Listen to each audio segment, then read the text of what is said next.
Dawn Staley and the rest of the angry Yas Queen feminists saying, don't do that for that white girl until you make this 6'5" black woman more popular than the white girl. That when you look around and ask yourself, why is the WNBA marketing the playoffs leading with Asia Wilson and not Kelsey Mitchell, not Caitlin Clark? Why? Why are they? No, you're white. You have to stand in line. We're committed to Asia Wilson. Asia Wilson not going to sell a shoe. Period. End of story. Are idiots. Idiots. They're not about business. They're not about growing the WNBA. They're about diversity, equity, and inclusion. This is insanity, what they're doing to Caitlin Clark. It's bad business. It's short-sighted. When this woman exits the playoffs, probably tonight, the WNBA playoffs are over. You wonder why they sat and watched her get stabbed in the eye by Dejanay Carrington and did nothing? They want her out of the playoffs. That's the sound of a system breaking. That's the sound of an entire league choosing an agenda over its own survival. What you just heard isn't just an opinion from a commentator. It's the diagnosis for a self-inflicted wound that is currently bleeding the WNBA dry right before our eyes. For months, we've been told to celebrate the Caitlin Clark effect, to marvel at the ratings, the sold-out arenas, and the newfound relevance of a league that was on life support. But what they never wanted you to see, what they prayed you would ignore, was the rot happening just beneath the surface. Now that Caitlin Clark has been eliminated from the playoffs, the facade has shattered, and the league isn't just struggling, it's in a complete and total meltdown. This isn't a downturn. This is a boycott. This is a rebellion.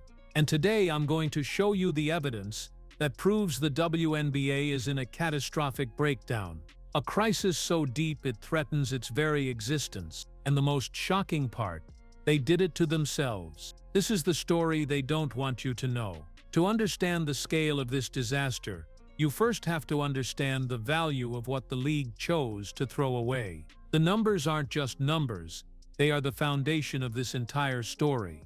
Throughout the regular season, the data proves that Caitlin Clark was the WNBA. Games that featured her and the Indiana Fever averaged a staggering 1.178 million viewers. In contrast, the games without her averaged a mere 394,000. That's not a small difference. That is a 199% increase in viewership whenever one single player stepped onto the court. The league, its sponsors, and its broadcast partners like ESPN weren't just benefiting from a popular rookie. They were being saved by a one-woman media phenomenon. This wave of excitement crested during her final playoff game. Clark's Game 2 elimination match against the Connecticut Sun drew a record-shattering 2.5 million viewers on ESPN. Let that sink in. It was the most-watched WNBA game in the history of cable television. She went out in a blaze of glory, handing the league a golden ticket, a historic viewership number that should have been the springboard for the rest of their playoffs. They had the momentum. They had the national attention. They had millions of new fans finally paying attention. And what did they do with it? They squandered it. They alienated the very people who brought them to the dance. Because while the fans saw a superstar, it's become painfully clear that many within the league and its corporate partners saw something else, a threat to their established order. The signs were there all season, dots waiting for us to connect. We saw the brutal physicality, the hard fouls that seemed to go beyond simple competition. This culminated in the now infamous eye poke conspiracy. During the playoffs, Connecticut Sun's Dejanay Carrington's hand made contact with Clark's face, giving her a black eye. While both players publicly stated it was unintentional, fans immediately became digital detectives. Viral videos circulated, analyzing the clip frame by frame, with many convinced Carrington had intentionally jabbed Clark in the eye with her nail. Whether it was intentional or not is almost beside the point. The incident became a symbol for a fan base that felt their star was being deliberately targeted and that the league was doing nothing to protect its most valuable asset. But the conspiracy, the betrayal, goes so much deeper than just what happens on the court. It goes right to the heart of corporate America, to the biggest sports apparel company in the world, Nike. You would think that signing the most popular, most marketable college athlete in a generation would be a top priority. You would think they'd have a signature shoe and a massive marketing campaign ready to go from day one, just like they did for LeBron James 2 decades ago. But that's not what happened, and the silence from Nike has been deafening. So he walks through, there was a Nike ad for Iowa Caitlin, though it wasn't exactly pushed on the public. There has been no Nike commercial for Clark as a pro. Let that sink in. No Caitlin Clark commercial. She's had 4 years of being the biggest star in all of sports, driving up these television ratings. No Nike commercial. That was me. Now back to Ethan Strauss. Now Clark's Fever are in the WNBA playoffs, and she's wearing Kobe sneakers instead of her own signature brand. In summary, Nike lucked into the marketing chance of a generation, and they're using that to advertise old product. Why is it happening this way? Now here's the money. Based on conversations with people in the know, it indeed has something to do with the WNBA MVP and Nike athlete A'ja Wilson. But beyond Wilson, it's about the culture of the company that's more concerned with quelling noise rather than making it as Nike once used to. Did you hear that? The marketing chance of a generation. And what is Nike doing? They're using her to advertise old product. She's in the WNBA playoffs, the center of the sports universe, wearing Kobe Bryant sneakers because Nike, her multi-million-dollar sponsor, doesn't have a shoe for her. And we may not see one until 2026 or 2027. Even more damning is the revelation that the biggest star in all of sports, driving historic television ratings, has not had a single Nike commercial as a pro. The insert you just heard lays out the hidden truth. This decision has something to do with protecting another Nike athlete, the league's MVP, A'ja Wilson. It's about a company more concerned with quelling noise and internal politics than making money. They weren't just unprepared.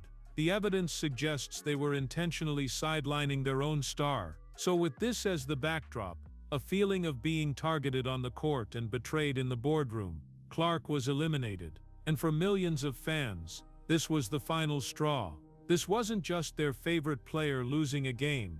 It was the league getting exactly what many suspected it wanted all along, the spotlight off of Caitlin Clark. So the fans made a decision. It was an unofficial, organic, and furious declaration of war. Social media exploded with calls for a boycott. The message was simple and powerful. The WNBA wanted Caitlin's value, but they didn't value Caitlin.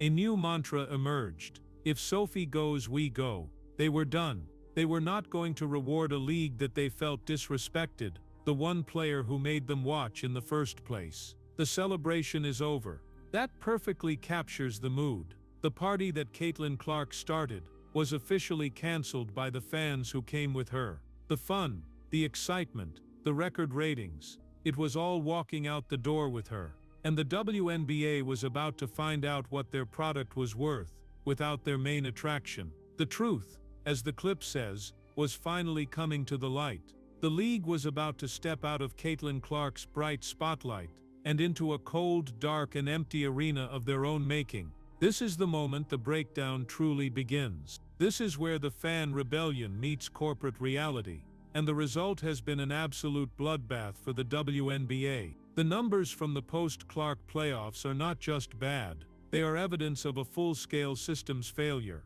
Just 4 days after Clark's record-breaking 2.5 million viewer game, a premier matchup was set for the semi-finals, a rematch of the 2023 finals, between the New York Liberty and the Las Vegas Aces. It featured the league's biggest established stars. By all accounts, it should have drawn a massive audience. The actual number? A pathetic 929,000 viewers. That represents a catastrophic 62.8% collapse in viewership in less than a week. More than half the audience vanished into thin air, and it got worse. The other semi-final between the Sun and the Lynx fared even more poorly, attracting just 654,000 viewers. That is barely a quarter of the audience that Clark delivered in her final game. The visual evidence is damning. Look at this chart. On one side, you have the towering blue bars of the Clark games. On the other, the pathetic red stumps of what the league has become without her.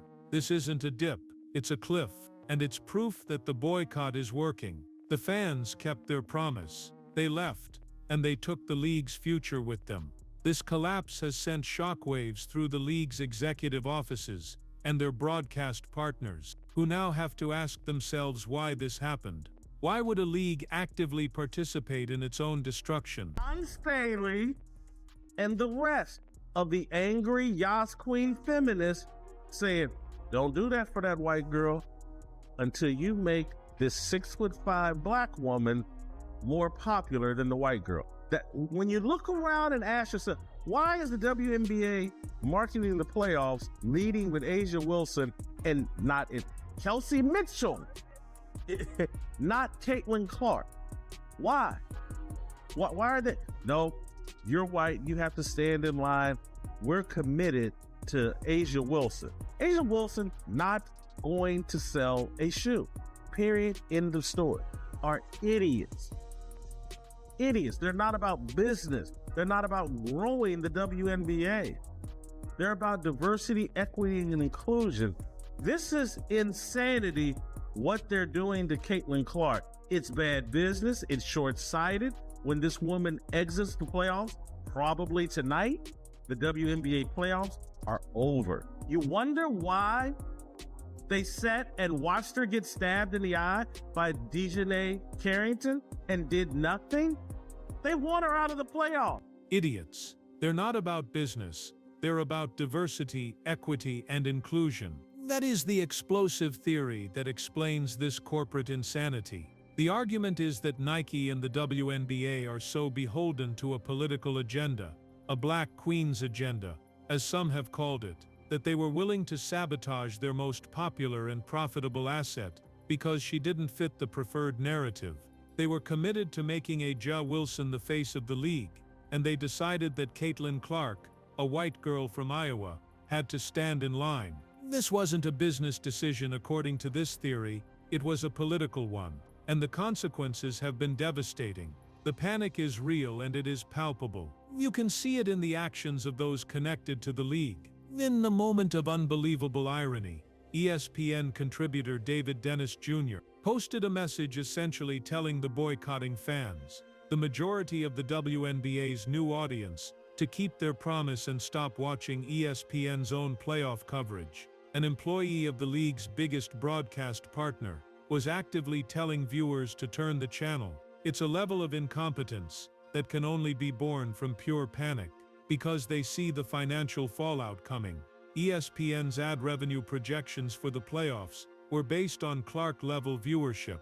With audiences cut in half, the network is facing potential losses in the tens of millions of dollars. The sponsors who paid top dollar to be associated with the Caitlin Clark effect are now left holding the bag, questioning their entire investment in the league.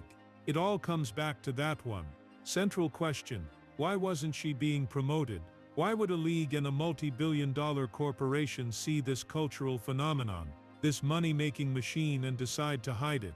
The evidence points to a conclusion that is almost too shocking to believe they did it on purpose. This breakdown, this meltdown, wasn't an accident. It was the predictable result of a league that chose politics over profit, resentment over relevance, and in doing so, signed its own death warrant. The WNBA meltdown is far from over. In fact, this is just the beginning. The league is now facing a credibility crisis that goes far beyond just one season's ratings. They have shown millions of potential new fans that they are not a meritocracy, that they are a closed system hostile to outsiders who become too popular, too fast. And now the whispers are getting louder. Sources inside the fan communities suggest that many of these fans may never return to the WNBA. They feel betrayed, and the damage to the league's brand may be irreversible. The Caitlin Clark effect that was supposed to be the league's salvation may have been permanently destroyed by the very people who stood to benefit the most. What the league is left with is a harsh and brutal reality, a truth they can no longer hide from. Without the one superstar they refuse to properly elevate, they are exposed for what their harshest critics have now been proven right about. And without a shadow of a doubt, Caitlin Clark is a megastar. Caitlin Clark is a box office draw, while the rest of the WNBA, it is nothing but a polished turd. Well, it appears that Caitlin Clark fans have listened. Last night, I received the ratings for the first round of games for the Chase for the Golden Toilet. As expected, Caitlin Clark, she was able to draw even though she was competing directly against the early games in the NFL. And as expected, the rest of the WNBA was completely ignored. A polished turd. That's the verdict from the fans who left. They came for a megastar, and when they felt the league pushed that star out, they left behind a product they believe has no value. The WNBA is now in an impossible position. Did they just sacrifice their financial future, their mainstream relevance, and their relationship with millions of fans, all for the sake of a hidden agenda? And as they sit there, in their half-empty arenas, with their disastrous ratings reports, can they possibly survive the consequences of this catastrophic breakdown? That remains the biggest question. And it's a question they may not have an answer to. The boycott worked, and the WNBA may never recover.